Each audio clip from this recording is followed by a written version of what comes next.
thématique de contrôle.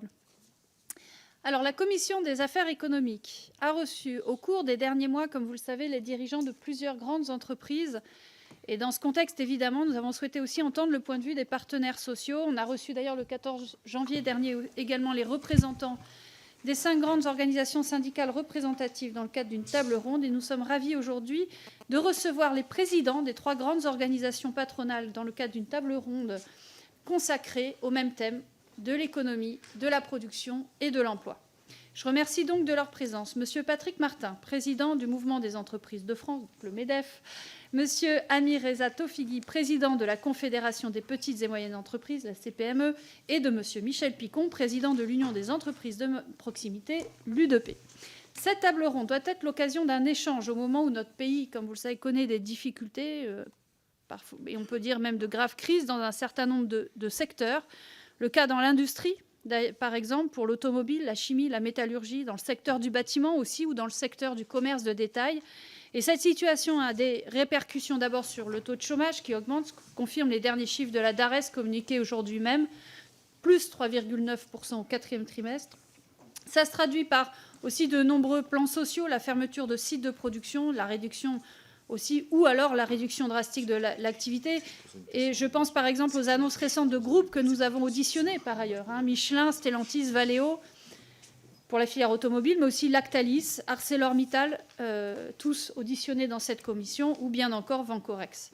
Les TPE perdent actuellement également 1500 emplois par semaine en brut, selon l'UDP, surtout dans des secteurs comme le bâtiment, la restauration, le petit commerce. Les défaillances d'entreprises sont au plus haut depuis 25 ans. On constate une augmentation de près de 20% en 2024 par rapport à l'année précédente. La BPI observe aussi que le solde de création d'entreprises était négatif en 2024 pour la première fois, il me semble, depuis 2016.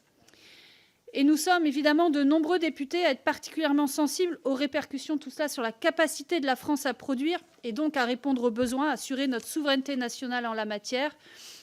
Je pense à des décisions que nous avons abordées en commission, comme celle de Sanofi, qui décide de céder sa filiale OPA à un fonds américain, ou encore comme celle du groupe Vancorex, qui vend à un groupe étranger une usine dont l'activité est stratégique et irremplaçable pour toute l'industrie chimique. Elle nous trouble d'autant plus qu'elle concerne parfois des sites qui paraissent rentables, et qu'elle concerne des entreprises qui, pour la plupart, font des bénéfices, parfois versent d'importants dividendes. Je rappelle à cet égard que les dividendes versés en France ont doublé entre 2017 et 2023, et qui ont pour nombre d'entre elles bénéficié d'aides publiques, ce qui fait partie de notre débat parlementaire. Vous représentez bien entendu des réalités entrepreneuriales très diverses, et vous nous l'expliquerez. Évidemment, les problématiques des TPE diffèrent sans aucun doute de celles des licornes de la tech ou des grands groupes agroalimentaires, pour ne citer que quelques exemples. Et conscients de cette diversité, nous voudrions analyser avec vous les facteurs de ces difficultés, réfléchir aux réponses que peuvent y apporter les législateurs. Que fait-on pour sauvegarder l'emploi des salariés, pour préserver et renforcer le tissu productif du pays ? Nous savons aussi qu'il y a des filières, certaines, qui créent de l'emploi, mais qui peinent à recruter. Là aussi, il y a des questions qui, sans doute, vont être abordées et développées par mes collègues, le niveau de rémunération des salariés, l'adéquation des formations, le niveau d'investissement public, etc.